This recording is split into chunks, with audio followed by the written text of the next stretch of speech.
Hey everyone, this is Coach Dilbeck with my wife Autumn, and I just wanted to share with you something that hopefully is uplifting and gives you a little bit of inspiration. But just a question for you: what do you do when the facts don't line up with God's promises? That can be a difficult situation that I know we all face in our life, and one of the difficulties is facts are real. That's what makes them facts. They're real, they're true, but the one thing about facts is that they sometimes change. And so first I want to look in Romans 4:18. I'm going to ask Autumn to read Romans chapter 4, 18 through 21. We're going to see an example of this.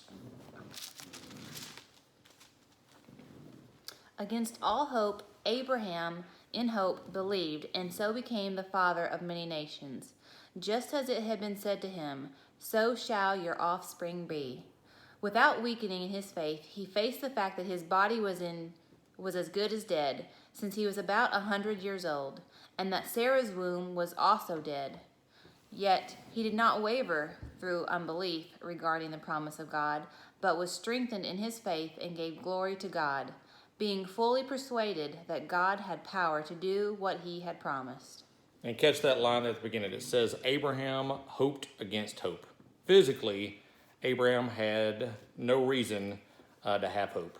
There was nothing physically that said God's promises are going to come true. But we know God, it has supernatural power. So spiritually, Abraham had no reason to doubt. And that's what it means. He hoped against hope.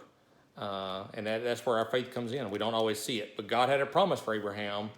And when Abraham had a choice, he could choose to believe the physical facts he faced, that he was too old and his wife was too old, or he could hold on to the promise. He chose the promise. We see in Mark chapter 4, Jesus' disciples early on in their lessons are taught this lesson. They face a situation similar to Abraham's. And so we're going to look at Mark chapter 4, verses 35 through 41.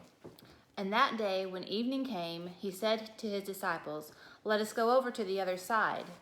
Leaving the crowd behind, they took him along, just as he was, in the boat. There were also other boats with him. A furious squall came up, and the waves broke over the boat, so that it was nearly swamped.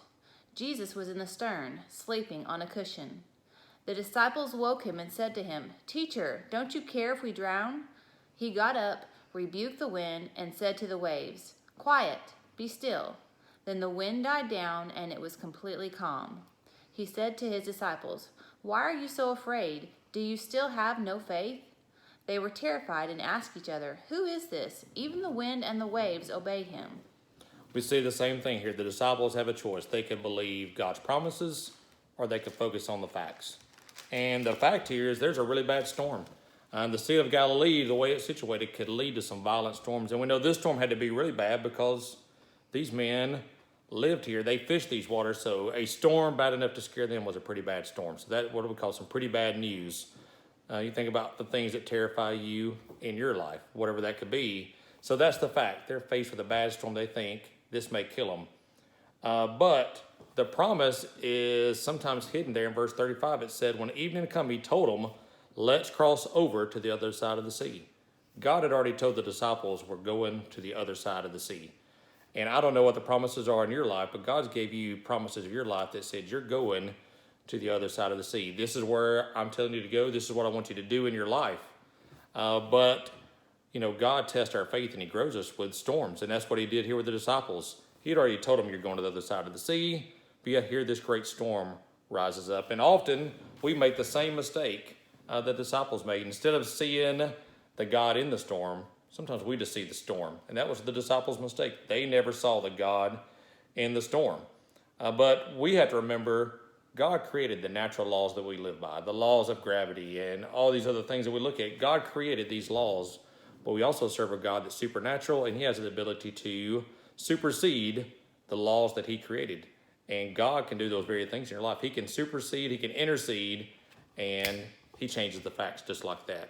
And so just looking at one of my favorite verses in the Bible is Romans chapter 4, verse 17. And this gives me hope in sometimes some of the most hopeless situations. As it is written, I have made you a father of many nations. He is our Father in the sight of God, to whom he believed, the God who gives life to the dead and calls things that are not as though they were. Yes, in my translation, I love, says, he gives life to the dead and calls things into existence that do not exist.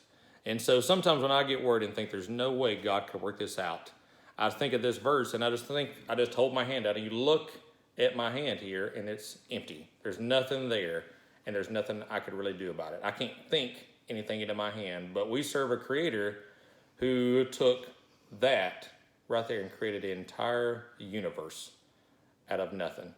And so I would just leave you with this. When you're faced with the choice of do you believe the facts or you believe the promise, always believe the promise. And leave you with this question as well. When you think about a God who took the emptiness and created a universe out of it, what problem in your life is too big for that God? We all hope that you guys are doing well. Hope God continues to bless you. And whatever God has in store for you, know that he's going to see it through. We love you guys and wishing you the best.